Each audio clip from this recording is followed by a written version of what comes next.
puis particulièrement les Français, bien sûr, comme à chaque fois au jeu, surtout sur des disciplines qui sont moins médiatisées le reste de l'année. Donc je suis, bien sûr, ouais. Alexis Pintero qui fait des médailles, ça fait du bien. Le doublé en médaille d'or de Martin Fourcade, extraordinaire, quoi.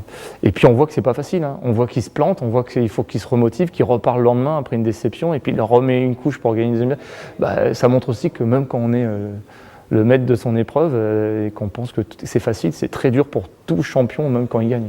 Ouais, ça montre ça aussi. Et comme à chaque fois, les jeux, c'est magique. C'est plein de passion, des gens qui sont...